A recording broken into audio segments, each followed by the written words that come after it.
올림픽 공원 옆 1만 2천 세대 대단지 강동구 랜드마크. 둔촌주공 재건축 그 화려한 약속을 믿었습니다. 퇴직금 2억, 평생 저축까지 쏟아부었습니다. 7년의 고통 끝에 남은 돈은 1억 2천만 원. 지금 포레온 입주민들은 12억짜리 집에 삽니다. 하지만 저는 1억 5천만 원 전세방에서 늙어갑니다. 11억. 그게 제가 잃은 인생의 무게입니다. 평생을 성실하게 살아도 단 한 번의 욕심이 노후를 무너뜨릴 수 있습니다. 지금부터 그 참혹한 기록을 들려드리겠습니다. 사연 시작하기 전에 무료로 할 수 있는 구독과 좋아요 부탁드립니다. 여러분의 작은 손길이 큰 힘이 됩니다. 1988년 29의 나이에 구청 9급 공무원 시험에 합격했습니다. 월급은 쥐꼬리만 했지만 평생 직장이라는 게 주는 안정감은 컸습니다. 진우야, 이제 우리도 사람 됐다. 아내 순이는 그날 밤 울면서 좋아했습니다. 하지만 월세를 내고 나면 남는 건 별로 없었습니다. 아내는 동네 슈퍼에서 아르바이트를 했고요. 저는 점심도 거르며 돈을 모았습니다. 여보, 우리 언제쯤 내 집 마련할 수 있을까? 조금만 참아. 5년만 더 모으면 전세는 얻을 수 있을 거야. 1년에 500만 원씩. 5년이면 2,500만 원. 거기다 대출 3천만 원을 더하면 둔촌주공 아파트 24평형을 살 수 있었습니다. 서울 강동구 지하철 5호선 예정지. 24평형 5,500만 원. 그때 둔촌주공은 이미 10수년 된 낡은 아파트였습니다. 하지만 저희 같은 서민에게는 그게 전부였죠. 은행 대출 상담을 받으러 갔습니다. 공무원이시면 신용도가 좋으니까 3천만 원까지는 가능합니다. 이자는 월 45만 원 정도 나오시겠네요. 월급의 거의 전부를 이자로 내야 했습니다. 하지만 망설이지 않았습니다. 1993년 가을 드디어 그날이 왔습니다. 이삿짐 센터도 아까워서 친구들과 함께 직접 짐을 날랐습니다. 낡은 엘리베이터를 타고 7층까지 올라갔습니다. 문을 열자 24평이라는 공간이 펼쳐졌습니다. 여보, 우리 집이에요. 우리 집. 아내는 빈 거실 한가운데 주저앉아 울었습니다. 저도 모르게 눈물이 났습니다. 공무원증 하나, 아파트 열쇠 하나. 이 두 개가 제 인생의 전부였습니다. 진우 씨, 이제 우리도 서울에 뿌리 내렸네요. 응. 여기서 아이들 키우고 시집장가 보내고 연금 받으며 늙어가자. 그날 밤 저희는 입주 기념으로 라면을 끓여 먹었습니다. 김치 한 포기, 계란 2개 넣어서요. 아빠, 우리 이제 부자 됐어? 7살 아들 민수가 물었습니다. 그럼 우리 이제 집 주인이잖아. 아이의 웃음소리가 집안에 가득 찼습니다. 낡은 아파트였지만 저에게는 세상 어디보다 든든한 요새였습니다. 이 집이 제 노후를 지켜줄 거라 믿었으니까요. 매달 45만 원씩 이자를 갚아나갔습니다. 힘들었지만 불평하지 않았습니다. 우리 집이라는 말이 주는 자부심이 모든 걸 견디게 했으니까요. 구청에서도 일은 순조로웠습니다. 성실하게 묵묵히 일했습니다. 민원인들이 화를 내도 웃으며 응대했습니다. 박 주임님, 오늘도 고생 많으셨어요. 아닙니다. 제 일인걸요. 퇴근하면 아내와 아들이 기다리는 집이 있었습니다. 좁았지만 따뜻한 우리 집. 둔촌주공 4단지 704호. 그 주소를 적을 때마다 가슴이 뿌듯했습니다. 여보, 우리 10년만 더 악착같이 모아서 대출 갚읍시다. 그래요. 그럼 우리 정말 자유로워지는 거죠? 당연하지. 그때부턴 진짜 우리 집이 되는 거야. 토요일 오후 아파트 단지 놀이터에서 아들과 놀았습니다. 같은 아파트 사는 이웃들과 인사를 나눴습니다. 박 주임님, 주말 잘 보내세요. 네, 김 사장님도요. 평범하지만 행복한 일상이었습니다. 30년 뒤 이 모든 게 지옥으로 변할 줄은 꿈에도 몰랐습니다. 그때 저는 그저 성실한 공무원이자 행복한 가장이었을 뿐입니다. 2013년 봄이었습니다. 그때 저는 구청 도시계획과 5급 사무관이었습니다. 9급으로 시작해서 25년 만에 사무관 자리에 올랐으니 동기들 중에서도 제일 빨랐죠. 박 사무관님 수고하셨습니다. 후배 직원들이 제게 인사했습니다. 동네에서도 저를 알아봤습니다. 박 사무관님 아니세요? 저번에 민원 처리해 주셔서 감사했습니다. 아닙니다. 제가 할 일 한 거죠. 그런 인사를 받을 때마다 뿌듯했습니다. 25년간 성실하게 일한 보람이었으니까요.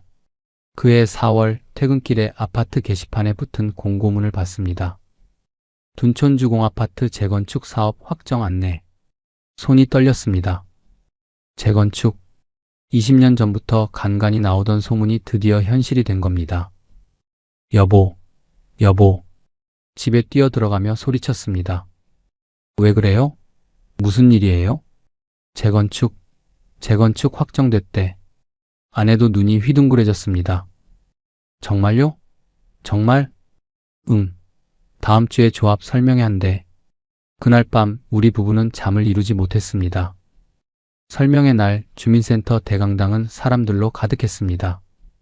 조합 관계자가 대형 스크린에 조감도를 띄웠습니다. 올림픽 공원 바로 옆 대한민국 최고의 주거 단지를 만들겠습니다. 화면 속 아파트는 정말 멋있었습니다. 40층 높이의 타워형 아파트, 1만 2천 세대, 단군 이래 최대 규모 강동구 랜드마크가 될 겁니다. 커뮤니티 시설, 수영장, 피트니스, 도서관 모두 들어옵니다. 박수 소리가 터져 나왔습니다. 저도 가슴이 뛰었습니다. 분담금은 평형별로 차이가 있겠지만 대략 24평형 기준 2억에서 2억 5천 정도로 예상됩니다. 2억 5천. 적지 않은 돈이었습니다. 하지만 제게는 명예퇴직금이 있었습니다. 5년 뒤 정년퇴직하면 약 2억. 거기다 지금까지 모은 돈 5천. 그리고 대출 5천만 원이면 충분히 가능했습니다. 여보, 할 수 있을까요? 아내가 불안한 표정으로 물었습니다. 당연하지. 나 5년 뒤면 퇴직금 2억 받아. 그리고 우리 그동안 모은 돈도 있고. 괜찮아. 계산해봤는데 충분히 감당 가능해. 사실 제 머릿속엔 이미 계산이 끝나 있었습니다. 25년간 구청 도시계획과에서 수많은 재건축 인허가 서류를 받습니다. 재건축이 확정되면 집값이 얼마나 오르는지도 알았습니다. 이건 기회야. 놓치면 평생 후회할 거야. 구청 동료들도 부러워했습니다. 박 사무관 복 터졌네. 둔촌주공이면 대박이잖아. 강남 못지않은 아파트 된대더라. 퇴직하면 그 집 팔고 지방 가서 여유롭게 살 수 있겠는데? 칭찬과 부러움이 쏟아졌습니다. 저는 겸손하게 웃었지만 속으로는 기뻤습니다. 25년 동안 성실하게 산 내 인생의 보상이야. 토요일마다 재건축 현장 설명회에 참석했습니다. 조감도를 보며 상상했습니다. 40층짜리 아파트 15층쯤 살면 되겠지. 올림픽 공원 전망 보면서 커피 한잔하고 아들 결혼시키고 손주 낳으면 놀이방에서 놀리고 완벽한 노후 설계였습니다. 아들 민수는 이미 대학을 졸업하고 직장인이었습니다. 아빠, 재건축되면 진짜 좋겠다. 나도 나중에 여자친구 데려와도 되겠네? 그럼 당연하지. 내가 결혼할 때쯤이면 딱 완공될 거야. 가족의 미래가 그려졌습니다. 구청에서도 둔촌주공 재건축 인허가 업무를 맡게 되었습니다. 아이러니했습니다. 제가 직접 제 집 재건축 서류를 검토하는 셈이었으니까요. 박 사무관님, 이 서류 좀 봐주세요. 응, 어디 봅시다. 하지만 정작 제 집이 걸린 문제였기에 객관적인 판단이 흐려졌습니다. 서류 속 숫자들이 모두 장밋빛으로 보였습니다. 공사 기간 4년, 2018년 완공 예정. 딱 내가 정년퇴직하고 1년 뒤네. 완벽해. 분담금 납부는 3회 분할 납부 가능. 그럼 더 여유롭잖아. 충분히 감당 가능해. 모든 게 제게 유리하게 보였습니다. 25년간 민원인들에게 객관적으로 판단하셔야 합니다라고 말했던 제가 정작 제 일에서는 눈이 멀어버린 겁니다. 어느 날 저녁 조합 사무실에 들렀습니다. 사무관님, 이 사업 잘 될까요? 조합장이 물었습니다. 물론입니다. 위치도 좋고 규모도 크고 올림픽 공원 옆인데 안 될 리가 없죠. 제 확신에 찬 대답이었습니다. 하지만 그건 전문가의 판단이 아니라 집주인의 희망 섞인 착각이었습니다. 2013년 가을 재건축 조합 정식 설립. 저는 기꺼이 조합비 500만 원을 냈습니다. 이제 시작이야. 4년 뒤면 우리 인생이 달라져. 아내에게 말했습니다. 당신 정말 괜찮을까요? 빚 내서까지. 괜찮아.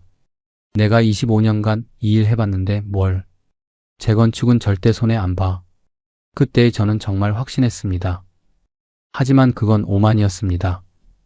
25년 공직 생활이 준 자만심이었습니다. 그날 밤 조감도 사진을 휴대폰 배경화면으로 설정했습니다. 매일 아침 그걸 보며 출근했습니다. 4년만 참자. 4년 뒤면 나는 성공한 퇴직자야.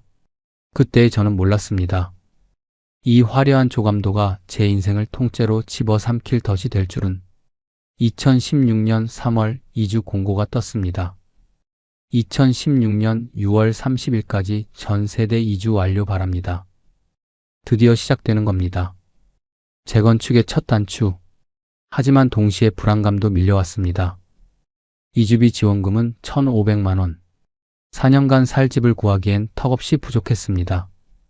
여보, 어디로 이사 갈까요? 아내가 부동산 매물지를 들고 물었습니다. 일단 최대한 싸게 구해야지. 분담금 아껴야 하니까. 서울 근처 투룸 전세는 최소 1억. 월세는 보증금 3천에 월 70만 원. 계산기를 두드렸습니다. 이주비 1,500만 원으로는 터무니없었습니다. 여보, 이거 어때요? 상일동 반지하. 보증금 1,000만 원에 월세 40만 원. 반지하. 평생 지상에서 살던 제가 땅 밑으로 내려가야 한다니. 반지하는 좀. 말끝을 흐렸습니다. 하지만 4년이잖아요. 4년만 참으면 되는 거고. 그리고 여기가 제일 싸요. 아내의 말이 맞았습니다. 저는 고개를 끄덕였습니다. 그래. 4년이야. 4년. 2016년 6월 이사날. 둔촌주공을 떠나는 날이었습니다. 23년을 살았던 집, 아들이 자라고 웃음꽃이 피었던 집, 마지막으로 빈 거실을 둘러봤습니다. 여보, 이제 가요. 응. 가자. 문을 잠그는 순간 가슴이 먹먹했습니다. 4년 뒤 다시 돌아온다. 훨씬 더 좋은 집으로. 스스로에게 다짐했습니다. 상일동 반지하에 도착했습니다. 좁은 골목, 낡은 빌라 건물. 지하로 내려가는 계단을 보는 순간 다리에 힘이 빠졌습니다. 문을 열자 퀴퀴한 냄새가 났습니다. 창문은 땅 위에 달려 있었습니다. 밖을 보니 주차장 차 바퀴만 보였습니다. 여보. 아내의 목소리가 떨렸습니다. 괜찮아. 4년이야. 4년만 참자. 짐을 풀기 시작했습니다. 둔촌주공에서 쓰던 가구들이 이 좁은 공간에 다 들어가지 않았습니다. 소파는 버리고 식탁도 작은 걸로 바꿔야겠네요. 23년의 추억이 담긴 가구들을 하나씩 버렸습니다. 첫날 밤. 잠을 이룰 수 없었습니다. 차들이 지나가는 소리가 머리 위에서 울렸습니다. 지하철이 지나갈 때마다 집이 흔들렸습니다. 여보, 안 주무세요? 응. 좀 덥네. 사실은 더운 게 아니었습니다. 숨이 막히는 기분이었습니다. 일주일 뒤 벽에 곰팡이가 피기 시작했습니다. 이게 뭐야? 검은 점들이 벽지를 타고 번져갔습니다. 구청에서 25년간 일하며 수많은 주거 환경 민원을 처리했습니다. 곰팡이는 환기를 자주 시키시면 됩니다. 제습제를 놓으세요. 그렇게 민원인들에게 조언했던 제가 정작 제 집 곰팡이는 막을 수 없었습니다. 아이러니했습니다. 민원 해결사라고 불렸던 박진우 사무관이 자기 집 문제 하나 해결 못하다니. 출근길이 고통이었습니다. 반지하에서 나와 지상으로 올라갈 때마다 마치 죄수가 감옥에서 나오는 기분이었습니다. 박 사무관님, 안녕하세요. 후배 직원이 밝게 인사했습니다. 응, 그래. 웃으며 대답했지만 속은 쓰렸습니다. 나 지금 반지하 산다는 거 아무도 모르겠지. 동료들은 여전히 저를 5급 사무관님이라고 불렀습니다. 하지만 퇴근하면 저는 반지하로 내려가야 했습니다. 어느 토요일 오후 장을 보러 나갔다가 옛 구청 동료를 만났습니다. 박 사무관님, 여기 사세요? 아니, 그냥 지나가다가 황급히 돌아섰습니다. 들키면 안 돼. 내가 반지하 산다는 거. 자존심이 허락하지 않았습니다. 집에 돌아와 거울을 봤습니다. 하지만 거울 속 제 모습은 초라했습니다. 4년만 참자. 매일 밤 스스로에게 주문을 걸었습니다. 스마트폰 배경화면의 조감도를 보며 버텼습니다. 저 40층짜리 아파트 15층에 살 거야. 올림픽 공원 전망 보면서 커피 마실 거야. 그때까지만. 조금만 더 참자. 하지만 밤마다 차 소리에 잠을 설쳤습니다. 곰팡이 냄새가 코를 찔렀습니다. 창문 박차 바퀴만 보이는 풍경에 답답함이 밀려왔습니다. 어느 날 아내가 말했습니다. 여보, 우리 이거 잘하고 있는 걸까요? 당연하지. 4년 뒤면 우리 새 아파트 들어가잖아. 하지만 너무 힘들어요. 나도 알아. 하지만 이미 시작했잖아. 지금 포기하면 지난 23년이 다 물거품이야. 사실 저도 흔들리고 있었습니다. 하지만 인정할 수 없었습니다. 25년 공직 생활, 5급 사무관까지 올라온 제가 이 정도 고생을 못 견딘다는 게 자존심이 상했습니다. 나는 할 수 있어. 반드시 해낼 거야. 그렇게 2016년이 저물어갔습니다. 반지하 첫 겨울, 난방을 아끼려 두꺼운 옷을 껴입고 지냈습니다. 창문 밖으로 눈이 내렸습니다. 하지만 땅 밑에 사는 저희에게 그 눈은 그저 차 바퀴에 뭉개지는 진흙탕일 뿐이었습니다. 여보, 3년 반만 더 버텨요. 아내가 손을 잡았습니다. 응, 우리 할 수 있어. 하지만 그건 시작에 불과했습니다. 진짜 지옥은 이제부터였습니다. 2017년 여름 첫 번째 분담금 고지서가 날아왔습니다. 1차 분담금 8천만 원 납부 바랍니다. 손이 떨렸습니다. 여보, 8천만 원이요? 설명회 때는 2억 5천이라고 했잖아요. 1차가 8천이면 계산이 안 맞았습니다. 다음날 조합 사무실로 달려갔습니다. 조합장님, 이게 무슨 일입니까? 설명회 때 2억 5천이라고 하셨잖아요. 조합장은 난처한 표정을 지었습니다. 그게 자재값이 너무 올랐습니다. 철근, 시멘트, 인건비까지 다 올라서 총 분담금이 3억 2천으로 조정됐습니다. 3억 2천. 예상보다 7천만 원이 더 늘어난 겁니다. 안 됩니다. 저는 2억 5천으로 계획한 건데 죄송합니다. 하지만 이미 공사는 시작됐고 지금 안 내시면 조합원 자격을 잃으실 수 있습니다. 협박처럼 들렸습니다. 하지만 선택권이 없었습니다. 23년 살던 집, 그걸 포기할 순 없었습니다. 은행으로 향했습니다. 대출 좀 받으려고 하는데요. 얼마나 필요하십니까? 8천만 원입니다. 공무원 연금 담보 대출 가능하시겠네요. 이자는 월 100만 원 정도 나올 겁니다. 월 100만 원. 일단 진행하겠습니다. 떨리는 손으로 서류에 서명했습니다. 그날 밤 아내에게 말했습니다. 여보, 대출 받았어. 얼마요? 8천. 이자가 월 100만 원 나와. 아내의 얼굴이 창백해졌습니다. 100만 원이요? 남은 돈으로 어떻게 살아요? 모르겠어. 일단 아끼면서 살아야지. 그날부터 우리 삶은 바뀌었습니다. 아내는 새벽 시장에 나갔습니다. 마감 시간 직전에 떨이 채소만 샀습니다. 여보, 오늘 배추 한 포기에 1,000원이에요. 시들긴 했지만 먹을만해요. 멀쩡한 채소를 사던 아내가 이제는 상한 채소를 골라오고 있었습니다. 저도 점심을 굶기 시작했습니다. 박 사무관님, 점심 안 드세요? 응, 다이어트 중이야. 사실은 식비를 아끼기 위해서였습니다. 편의점에서 1,000원짜리 삼각김밥 하나로 때우는 날이 많았습니다. 2018년 봄 2차 분담금 고지서가 왔습니다. 2차 분담금 1억 2천만 원. 이번엔 더 많았습니다. 또요? 또 올랐어요? 조합 사무실에 전화했습니다. 공사비가 계속 오르고 있습니다. 건설사와 재협상 중인데 일단 납부 부탁드립니다. 또 은행에 갔습니다. 추가 대출 가능할까요? 이미 연금 담보로 8천만 원 받으셨는데 최대 5천만 원까지만 더 가능합니다. 나머지는 다른 방법을 찾으셔야겠네요. 퇴직금, 아직 받지도 않은 퇴직금을 담보로 대출받았습니다. 정년까지 2년 남으셨네요.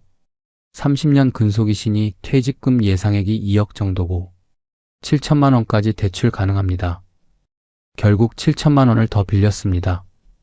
총 대출 1억 5천만 원. 이자만 으로도 벅찼습니다.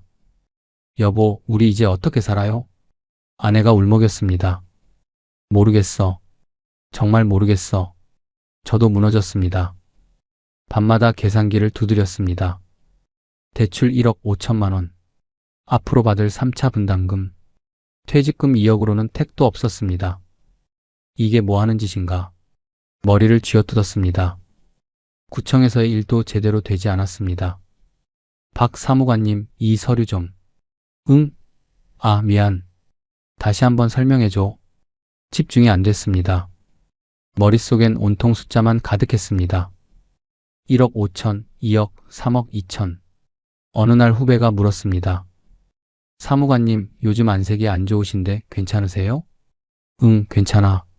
그냥 좀 피곤해서. 거짓말이었습니다. 밤마다 잠을 설쳤습니다. 이자 걱정에, 앞으로의 분담금 걱정에. 하루하루가 지옥이었습니다. 2019년 3차 분담금 고지서.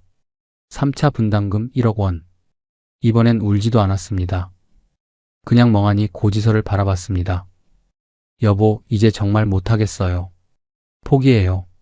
그냥 포기합시다. 아내가 처음으로 포기를 말했습니다. 안 돼. 여기서 포기하면 지금까지 쓴 돈이 다 날아가. 하지만 이렇게 사는 것보다는 조금만 더 버티면 돼. 저는 소리를 질렀습니다. 아내는 울면서 방으로 들어갔습니다. 저도 알고 있었습니다. 이미 한계를 넘었다는 걸. 하지만 인정할 수 없었습니다. 30년 공직 생활, 5급 사무관까지 올라온 제가 이렇게 무너질 순 없다고 2020년 초 정년퇴직을 했습니다. 박 사무관님 30년간 수고 많으셨습니다. 송별회에서 박수를 받았습니다. 앞으로 편히 쉬시면서 연금 받으며 행복하게 사세요. 동료들은 제가 행복한 노후를 맞을 거라 생각했습니다. 하지만 제 통장엔 이자만 빠져나가고 있었습니다. 퇴직금 2억, 30년 성실하게 일한 대가였습니다. 받자마자 3차 분담금 1억을 내고 대출 원금 일부를 갚는데 5천만 원을 쓰고 남은 5천만 원은 밀린 생활비로 써버렸습니다. 이제 뭐가 남았지? 텅 빈 통장을 바라봤습니다.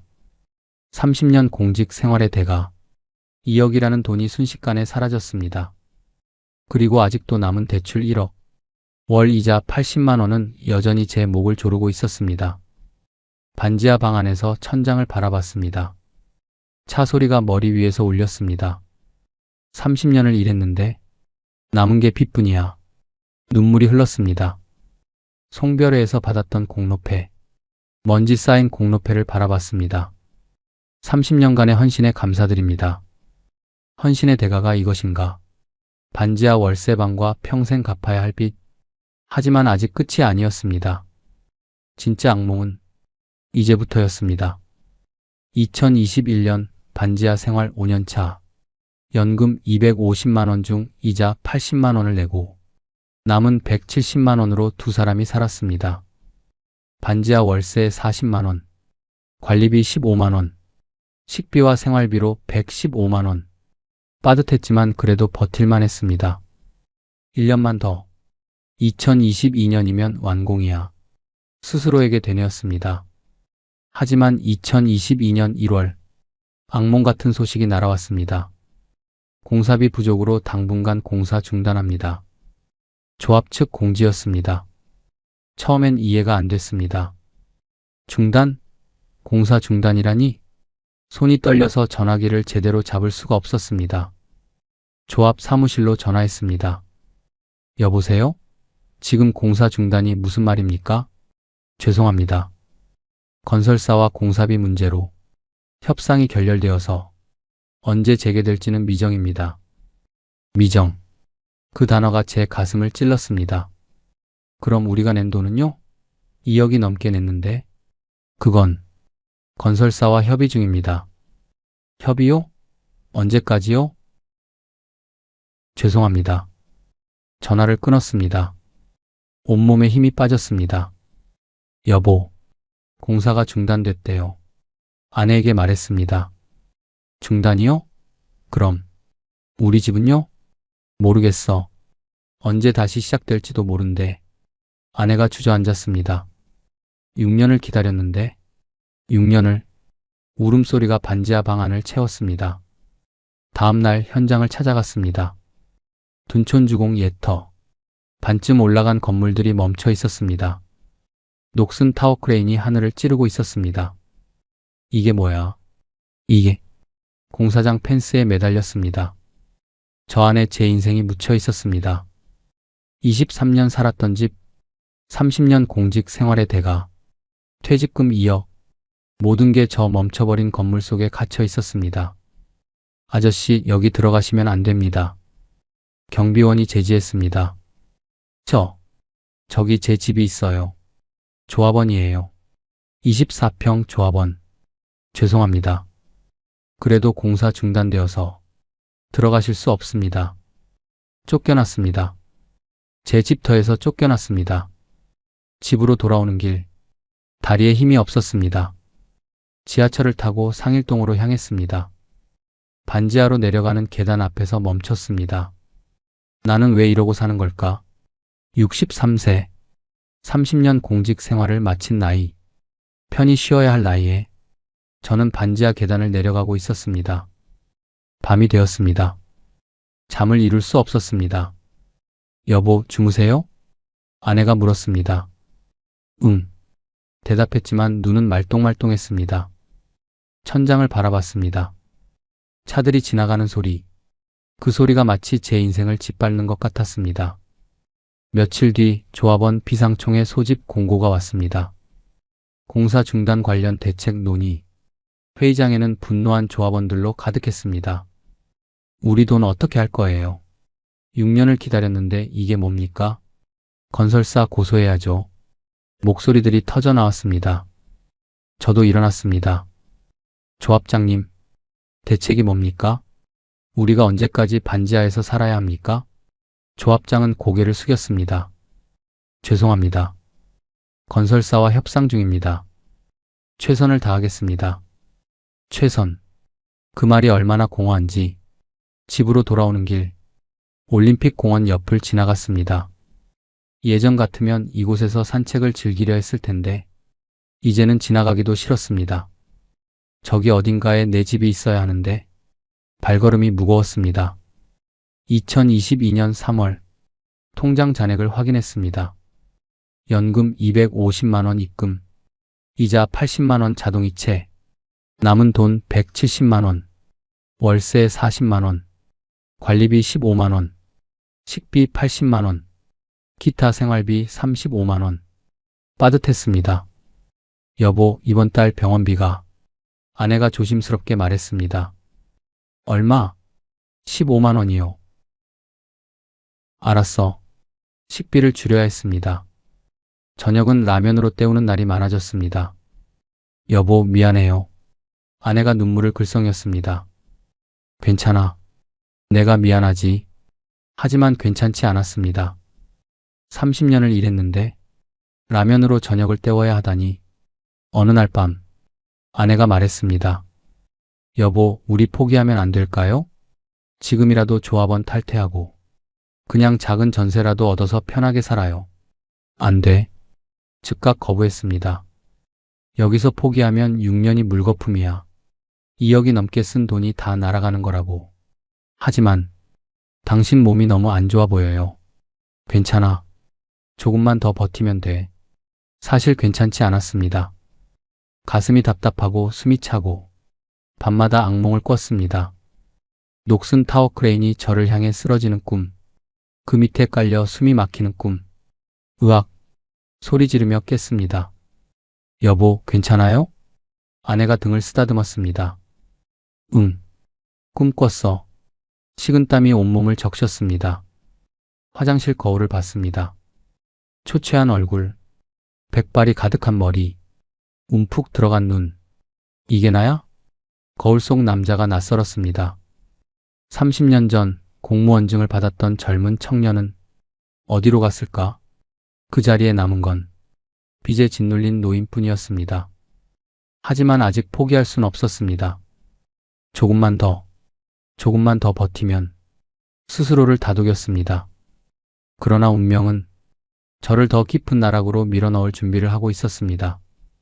2022년 6월, 통장 잔액이 마이너스로 떨어졌습니다. 잔액 부족으로 이체가 불가능합니다. 은행에서 문자가 왔습니다. 대출 이자 80만 원. 이번 달엔 낼 수가 없었습니다. 병원비와 급한 생활비로 써버렸거든요. 여보, 이제 정말 안 되겠어. 내가 나가서 일을 해볼게. 30년 공직 생활을 마친 나이에 다시 일을 해야 한다니. 다음 날부터 일자리를 찾기 시작했습니다. 편의점, 주차관리, 경비. 60대를 받아주는 곳은 많지 않았습니다. 죄송합니다. 좀 더 젊은 분을 찾고 있어서요. 경력이 좋으신데. 나이가. 거절이 이어졌습니다. 일주일 뒤 아파트 경비원 모집 공고를 받습니다. 60대 우대 주야 교대 근무. 월급 220만 원. 220만 원. 연금 250만 원과 합치면 470만 원. 이자 80만 원 내고도 여유가 생깁니다. 여보, 경비일 지원해볼까 해. 경비요? 그건 너무. 아내가 말을 흐렸습니다. 5급 사무관이었던 남편이 아파트 경비를 한다는 게 믿기지 않았겠죠. 괜찮아. 일이 일인데 뭐. 허세를 부렸지만 속은 쓰렸습니다. 면접을 보러 갔습니다. 강동구 소재 대단지 아파트. 관리소장이 저를 보더니 물었습니다. 경비 일 해보신 적 있으세요? 아니요. 하지만 일은 열심히 하겠습니다. 나이가 63세시네요. 괜찮습니다. 건강합니다. 주야 교대 근무 가능하세요? 예, 가능합니다. 합격했습니다. 일주일 뒤부터 출근이었습니다. 첫 출근 날, 경비원 유니폼을 받았습니다. 회색 조끼, 박진우라는 이름표. 옷을 입는 순간 눈물이 났습니다. 30년 전 공무원 제복을 처음 입었을 때의 감격. 그것과는 정반대의 감정이었습니다. 박 반장님, 오늘부터 잘 부탁드립니다. 동료 경비원이 인사했습니다. 박 반장. 구청에서는 박 사무관이었는데 이제는 박 반장입니다. 네, 잘 부탁드립니다.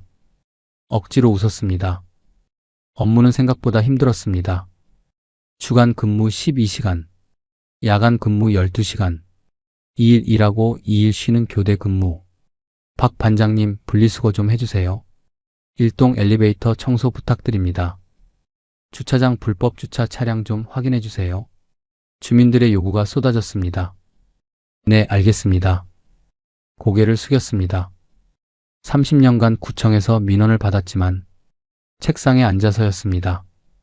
지금은 직접 몸을 움직여야 했습니다. 분리수거장에서 쓰레기를 분류했습니다. 아저씨, 여기 음식물 쓰레기 좀 치워주세요. 젊은 주부가 소리쳤습니다. 아저씨, 그 호칭이 가슴을 찔렀습니다. 네, 바로 처리하겠습니다. 음식물 쓰레기 봉투를 들었습니다. 구역질이 났습니다. 냄새 때문이 아니라 제 처지 때문이었습니다. 5급 사무관이었던 내가 이걸 하고 있어. 눈물이 날 것 같았지만 참았습니다. 야간 근무는 더 힘들었습니다. 밤 10시부터 다음날 오전 10시까지 졸음과 싸워야 했습니다. 경비실 작은 의자에 앉아 CCTV 화면을 지켜봤습니다. 나는 뭐하는 인생인가? 자책이 밀려왔습니다. 어느 토요일 오후 분리수거를 하던 중이었습니다. 박 사무관님? 뒤에서 목소리가 들렸습니다. 심장이 멎는 줄 알았습니다. 돌아보니 구청 시절 후배 김대리였습니다. 아닙니다. 모자를 눌렀었습니다. 아니에요. 박 사무관님 맞잖아요? 여기서 뭐 하세요? 제가 잠깐 말이 나오지 않았습니다. 경비원 조끼를 입은 제 모습, 손에 든 쓰레기 봉투, 모든 게 부끄러웠습니다. 사무관님 혹시 김대리의 표정이 굳어졌습니다. 죄송합니다. 급한 일이 있어서 도망치듯 자리를 떴습니다. 경비실로 뛰어 들어갔습니다. 문을 닫고 주저앉았습니다. 눈물이 쏟아졌습니다. 으윽 소리 없이 울었습니다. 30년 공직 생활, 동네의 어른이라는 존경, 사무관이라는 자부심, 모든 게 무너졌습니다. 이제 저는 쓰레기를 치우는 경비원일 뿐이었습니다. 그날 밤 집에 돌아왔습니다. 여보, 괜찮아요? 아내가 물었습니다. 응. 대답했지만 괜찮지 않았습니다.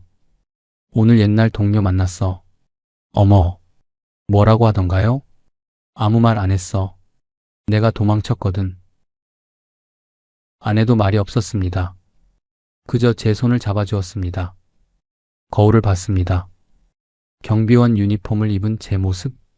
이게 박진우야? 스스로에게 물었습니다. 대답은 없었습니다. 거울 속 남자는 그저 지친 노인일 뿐이었습니다. 하지만 일은 계속해야 했습니다. 다음 날도 그 다음 날도 박 반장님 수고하세요. 네. 주민들에게 인사했습니다. 한때는 박 사무관님이라 불렸는데 이제는 박 반장님입니다. 아니, 대부분은 그냥 아저씨라고 불렀습니다. 매일 밤 반지하로 돌아왔습니다. 경비원 일로 번 220만 원, 연금 250만 원, 합쳐서 470만 원, 이자 80만 원 내고 월세 40만 원 내고 그래도 250만 원이 남았습니다. 예전보다는 여유로웠습니다. 하지만 마음은 더 가난해졌습니다. 자존심이 바닥을 쳤으니까요. 그렇게 2022년 여름이 지나갔습니다. 경비원 박진우. 그게 제 새로운 이름이었습니다. 2022년 10월 경비 일을 시작한 지 5개월째 야간 근무를 마치고 집에 돌아왔습니다. 허리가 너무 아팠습니다. 으윽. 침대에 누웠지만 통증이 가시지 않았습니다. 여보, 병원 가봐요. 아내가 걱정스럽게 말했습니다. 괜찮아. 파스 붙이면 나아질 거야. 하지만 나아지지 않았습니다. 다음 날도 그 다음 날도 허리 통증은 점점 심해졌습니다. 결국 병원에 갔습니다. 허리 디스크네요. 의사의 진단이었습니다. 무거운 거 들거나 오래 서 있으면 악화됩니다. 당분간 무리한 활동은 피하셔야 해요. 경비일, 분리수거하며 무거운 쓰레기 봉투 들기, 12시간씩 서서 근무하기, 모두 불가능해진 겁니다. 일을 그만둬야 하나요? 네, 계속하시면 더 악화될 수 있습니다. 관리소장에게 전화했습니다. 소장님, 건강 문제로 경비 일을 그만둬야 할 것 같습니다. 아, 그러세요? 안타깝네요. 일주일 뒤 경비원 유니폼을 벗었습니다. 월급 220만 원이 사라졌습니다. 이제 남은 건 연금 250만 원뿐. 연금 250만 원, 이자 80만 원, 월세 40만 원, 관리비 15만 원, 남은 돈 115만 원. 생활비조차 빠듯했습니다. 그런데 2주 뒤 조합에서 우편물이 왔습니다. 최종 분담금 납부 안내. 손이 떨렸습니다. 봉투를 뜯었습니다. 최종 분담금 3억 5천만 원, 기납부금 3억, 자녀 납부액 5천만 원, 납부 기한 2023년 6월 30일, 5천만 원. 적어 보이지만 허리 디스크 월 115만 원으로는 불가능한 금액이었습니다. 여보, 아내를 불렀습니다. 아내는 고지서를 보더니 울었습니다. 다음 날 조합 사무실로 찾아갔습니다. 조합장님, 5천만 원은 너무 많습니다. 분할 납부 안 됩니까? 조합장은 고개를 저었습니다. 죄송합니다. 일시 납부만 가능합니다. 납부하지 못하시면 조합원 자격을 포기하셔야 하고요. 포기하면 어떻게 됩니까? 현금 청산 받으실 수 있습니다. 감정평가액 기준으로 집값을 드립니다. 현금 청산. 그 말에 귀가 솔깃했습니다. 얼마나 받을 수 있습니까?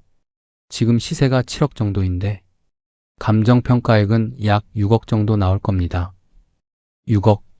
큰 돈이었습니다. 6억이면 충분히. 말을 흐렸습니다. 집으로 돌아와 계산했습니다. 청산금 6억.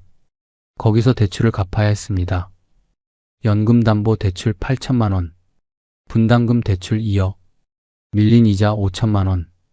총 3억 3천만 원. 6억에서 3억 3천을 빼면 2억 7천만 원이 남습니다. 2억 7천이면 전세 얻을 수 있어. 아내에게 말했습니다. 그래도 7년을 고생했는데 2억 7천으로 끝나는 거예요? 아내의 말이 맞았습니다. 시세 7억짜리 집, 청산금 6억, 대출 갚고 2억 7천. 실질적으로 4억 이상을 잃는 겁니다. 하지만 선택권이 없었습니다. 포기합시다. 고개를 끄덕였습니다. 며칠 뒤 조합원 포기 서류에 서명했습니다. 박진우. 세 글자를 쓰는 순간 30년 공직 생활이 무너졌습니다. 한 달 후 청산금 입금 안내드리겠습니다. 조합 직원이 말했습니다. 한 달은 길었습니다. 매일 통장을 확인했습니다. 그리고 드디어 2023년 1월 청산금 6억이 입금됐습니다. 통장을 보는 순간 눈물이 났습니다. 6억, 6억이야. 평생 처음 보는 금액이었습니다. 하지만 기쁨은 잠시. 그날 오후 은행에서 연락이 왔습니다. 박진우님, 대출 상환 부탁드립니다. 연금담보 대출 8천만 원 즉시 상환하셔야 합니다. 분담금 대출도 2억 전액 상환 요청드립니다. 은행들이 줄지어 돈을 가져갔습니다. 연금담보 대출 8천만 원, 분담금 대출 2억, 밀린 이자 5천만 원, 총 3억 3천만 원이 빠져나갔습니다. 통장을 확인했습니다. 잔액 2억 7천만 원. 이게 다야? 중얼거렸습니다. 7년. 반지하에서 보낸 7년. 공사 중단의 악몽. 경비원으로 일한 굴욕. 허리 디스크. 모든 고통의 대가가 2억 7천만 원이었습니다. 그나마 전세는 얻을 수 있었습니다. 상일동 빌라 투룸. 보증금 1억 5천만 원. 여보, 이사 갑시다. 적어도 반지하는 벗어나요. 반지하를 나왔습니다. 7년 만에 지상으로 올라왔습니다. 하지만 기쁘지 않았습니다. 손에 남은 돈은 1억 2천만 원. 그것도 언젠가 바닥날 돈이었습니다. 30년을 일했는데 이게 남는 거야. 거울을 봤습니다. 67세 노인. 주름 가득한 얼굴. 백발. 나는 뭘 한 거지? 대답은 없었습니다. 그저 거울 속 노인만 저를 바라볼 뿐. 2024년 봄. 올림픽파크 포레온 입주가 시작되었습니다. 뉴스에서 봤습니다. 둔촌주공 재건축 드디어 완공. 1만 2천 세대 대단지 입주 시작. 리모컨을 껐습니다. 볼 수가 없었습니다. 저 안에 제 집이 있어야 했는데 이제는 남의 집일 뿐이었습니다. 현재 저는 상일동 빌라 전세에 살고 있습니다. 보증금 1억 5천만 원. 7년 만에 반지하를 벗어났습니다. 하지만 행복하지 않습니다. 통장 잔액은 1억 2천만 원. 연금 250만 원으로 생활합니다. 이자는 없어졌지만 언젠가 이 돈도 바닥날 겁니다. 어떤 분들은 물을 겁니다. 집 팔았으면 돈 받았을 텐데 왜 그렇게 사세요? 네, 돈은 받았습니다. 6억이라는 큰 돈을요. 하지만 그 돈은 제 통장을 스쳐 지나갈 뿐이었습니다. 통장에 6억이 찍힌 그날, 평생 처음 보는 금액이었습니다. 가슴이 뛰었습니다. 이제 괜찮아. 이 돈이면. 하지만 그 기쁨은 단 하루. 다음 날부터 은행들이 돈을 가져갔습니다. 연금담보 대출 8천만 원. 상환 완료되었습니다. 분담금 대출 2억. 상환 완료되었습니다. 밀린 이자 5천만 원. 상환 완료되었습니다. 3억 3천만 원이 사라졌습니다. 손에 남은 돈 2억 7천만 원. 전세 보증금 1억 5천만 원을 내고 실제로 쓸 수 있는 돈은 1억 2천만 원. 30년 공직 생활의 대가. 퇴직금 2억. 23년 살았던 내 집. 7년간의 고통. 모든 것의 대가가 1억 2천만 원이었습니다. 더 화가 나는 건 따로 있습니다. 제가 포기한 그 집 시세는 7억이었습니다. 하지만 조합이 준 돈은 6억. 감정평가액이라는 이름으로 1억을 깎아간 겁니다. 낡은 집의 가치는 이 정도입니다. 그들은 그렇게 말했습니다. 하지만 제게 그 집은 30년 인생 그 자체였습니다. 어느 토요일 오후 산책을 나갔습니다. 무심코 걷다 보니 올림픽파크 포레온 앞까지 왔습니다. 멈춰 섰습니다. 거대한 아파트 단지, 40층 높이의 타워들, 화려한 정문. 와, 여기 정말 좋다. 젊은 가족이 지나갔습니다. 아이를 안고 웃으며 저도 저렇게 살 수 있었는데 정문 앞으로 다가갔습니다. 경비원이 제지했습니다. 주민이세요? 아, 아닙니다. 그럼 들어가실 수 없습니다. 당연한 말이었습니다. 저는 주민이 아니니까요.